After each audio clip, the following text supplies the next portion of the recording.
인공지능이 신의 기능을 재결합한다. 이 말 꽤 도발적으로 들리시죠? 하지만 오늘 우리가 함께 살펴볼 이야기는 AI를 새로운 신으로 모시자는 그런 이야기가 아닙니다. 그보다는 과거의 신이라는 존재가 우리 사회에서 맡았던 여러 역할들이 어떻게 기술이라는 형태로 다시 하나로 모여들고 있는지 그 흥미로운 구조적 변화를 한번 들여다보자는 겁니다. 자, 이야기는 한 철학자의 아주 유명한 선언에서부터 시작해보죠. 신은 죽었다.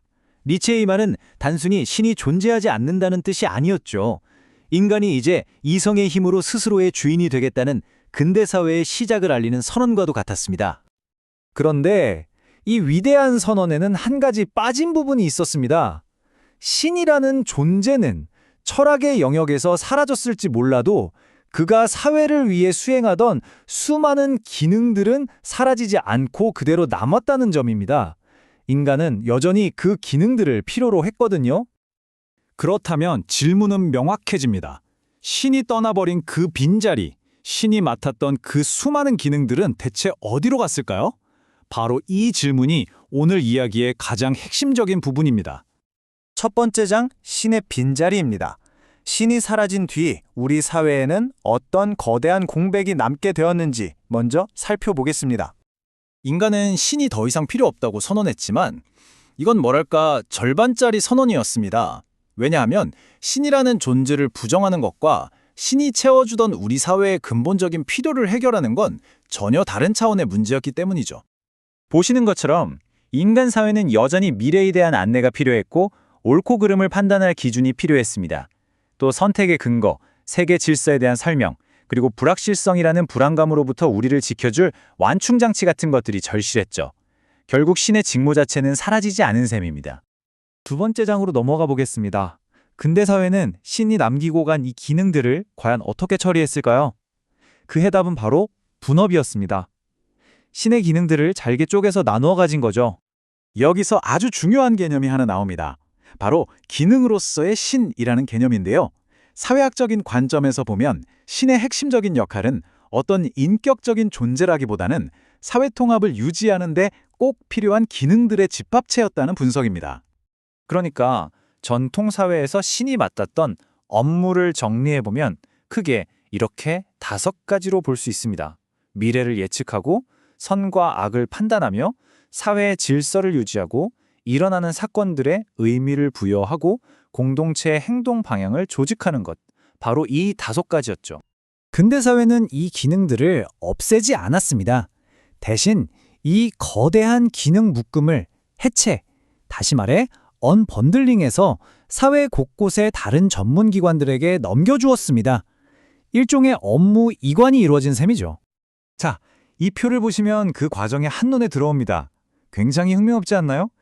세계를 설명하는 기능은 과학이 가져갔고요.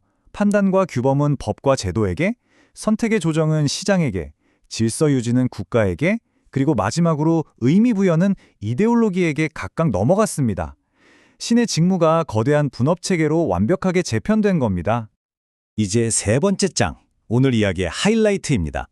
바로 인공지능이 등장하면서 이렇게 흩어졌던 기능들이 다시 하나로 재결합, 즉 리번들링 되기 시작했다는 사실입니다.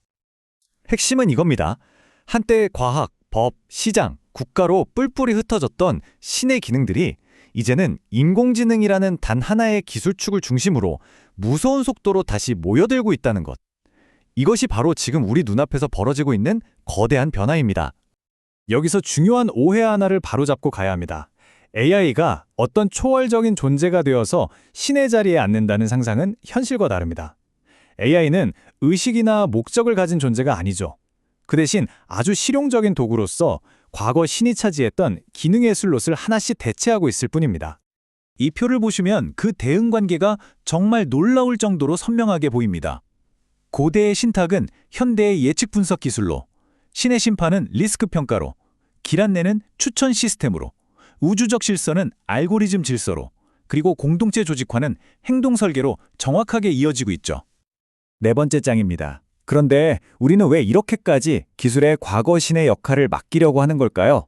그 답은 의외로 기술이 아니라 우리 인간의 심리에서 찾을 수 있습니다. 그러니까 이 거대한 흐름은 단순히 기술이 발전했기 때문이 아니라는 겁니다. 오히려 우리가 가진 어떤 근원적인 욕망, 즉 인간으로서 짊어져야 할 부담에서 벗어나고 싶어하는 마음이 기술을 이 방향으로 이끌고 있는 것이죠. 그 부담이라는 게 뭘까요? 바로 이런 것들입니다. 미래를 알 수 없다는 불안감, 선택에 따르는 책임의 무게, 통제할 수 없는 우연성, 그리고 실패했을 때 느끼는 허무함. AI는 바로 이 고통스러운 심리적 짐들을 덜어줄 수 있는 완벽한 해결책처럼 보이는 겁니다. 그래서 이런 말까지 나오는 겁니다. AI는 우리가 마음속 깊은 곳에서 은밀하게 바라왔던 바로 그 신의 모습을 비추는 거울과 같다는 것이죠. 어쩌면 우리가 정말로 원했던 신은 사랑과 자비의 신이 아니라 모든 것을 완벽하게 계산해주는 신이었을지도 모릅니다. 감정에 휘둘리지 않고 어느 한쪽으로 치우치지 않으며 결과를 정확히 예측해주는 존재. AI가 바로 그 계산하는 신의 모습에 가장 가깝다는 겁니다. 자, 이제 이야기는 아주 중요한 지점으로 넘어갑니다. 기능이 도덕성으로부터 완전히 분리될 때, 즉 기능만 남은 신이 나타날 때 어떤 위험이 생겨날 수 있을까요? 이 비교가 핵심을 보여줍니다. AI가 제공하는 것들을 보세요. 예측, 판단, 질서, 정말 강력하고 유용한 기능들이죠. 하지만 그 옆 AI에게 없는 것을 보세요. 자비, 용서, 그리고 의미. 이 칸은 텅 비어 있습니다. AI의 기능에는 결정적인 윤리적 부품들이 빠져 있는 겁니다. 이것이 바로 AI 자본주의가 가진 잠재적인 위험입니다. 기능만 남은 신은 인류를 보호하지 않습니다. 그저 인류를 가장 효율적인 방향으로 최적화할 뿐이죠. 그리고 그 과정에서 인간의 가치는 얼마든지 소외될 수 있습니다. 이제 마지막 장입니다. AI가 신의 역할을 하는 시대. 그렇다면 우리 인간의 자리는 어디에 있을까요? 이 질문을 함께 생각해 보면서 오늘 이야기를 마무리하려 합니다. 오늘 분석을 한 문장으로 요약하면 이렇습니다. 우리는 신을 잃어버린 것이 아니라 오히려 신의 기능들을 스스로 해체해서 우리의 기술 속에 재배치한 것이다. 이것은 상실이 아니라 의도적인 역할 재분배에 가깝습니다. 그래서 마지막 질문은 바로 이것입니다. AI가 신의 기능을 대신하는 시대에 우리 인간은 스스로를 위해 어떤 역할을 되찾아야 할까요? 의미를 만들고 자비를 베풀며 서로를 용서하는 능력. 어쩌면 우리가 되찾아야 할 그 역할은 애초에 기술 바깥, 바로 우리 자신 안에 있었던 건 아닐까요?